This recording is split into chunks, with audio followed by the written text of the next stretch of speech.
పెళ్లి మొదటి రోజులు ఎంత అందంగా ఉంటాయో కదా. చిన్న చిన్న విషయాలు, కారణం లేకుండా నవ్వుకోవడం, ఒకరికొకరు సమయం కేటాయించుకోవడం. కానీ తర్వాత జీవితం వస్తోంది. ఆఫీసు బాధ్యతలు, ఇంటి భారాలు, అలా అలా సంబంధాల మధ్య మౌనం అలుముకుంటుంది. నా భర్త కూడా మారిపోయారు.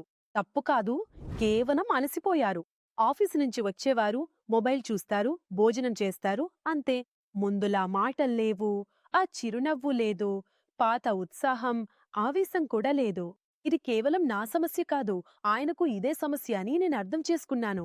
ఒక విషయం నేను అప్పుడు గ్రహించాను. ఇది ఆయన తప్పు కాదు. స్ట్రెస్, టెన్షన్, నిద్రలేమి, వయస్సు ప్రభావం ఇవన్నీ ధీరగా వారి బలాన్ని, ఆత్మవిశ్వాసాన్ని తగ్గిస్తాయి. సిగ్గువల్ల వారు తమ సమస్యను చెప్పుకోలేరు కూడా.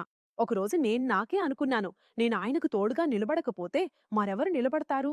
అప్పుడు నాకు తెలిసింది, ఆయుర్వేదికంగా, సహజంగా, ప్రత్యేకంగా తయారు చేసిన, ఎలాంటి హానికరమైన కెమికల్స్ లేని ఒక పరిష్కారం ఉందని. నేను ఆయనతో చెప్పాను, ఇదొకసారి ప్రయత్నించి చూడండి. ప్రెషర్తో కాదు, నమ్మకంతో. నిజం చెప్పాలంటే నాక్కూడా భయం ఉండేది, కానీ ఆశ మాత్రం దానికంటే ఎక్కువగా ఉండేది. కొన్ని రోజుల్లోనే ఆయనలో మార్పు కనిపించసాగింది.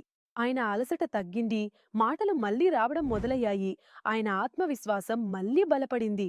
కేవలం భర్తే కాదు, ఆయన మూడ్, ఆయన స్టైల్, ఆయన ఉనికి అన్నీ మారిపోయాయి. ఆఫ్రికాలోని ములాండో, ఇది ఒత్తిడి తగ్గించడంలో, స్టామినా పెంచడంలో ప్రసిద్ధి.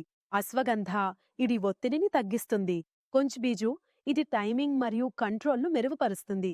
శిలాజిత్, ఇదే శక్తిని, హార్మోన్లను సమతుల్యం చేస్తుంది. గోక్షుర, విదారికంద మరియు ఆఫ్రికా ములాండో, ఇవి మొత్తం పురుషుల ఆరోగ్యాన్ని మద్దతు ఇస్తాయి. ఇవి క్లినికల్గా పరీక్షించబడిన ఉత్పత్తి మరియు వాడటానికి సురక్షితం. ఈ రోజు నేను వెనక్కి చూసినప్పుడు మన సంబంధం ఎప్పుడూ బలహీనంగా ఉందని అనిపించదు. కేవలం అలసిపోయిందంటే. శరీరానికి బలమొస్తే సంబంధాల్లో కూడా మళ్ళీ వేడొస్తుంది.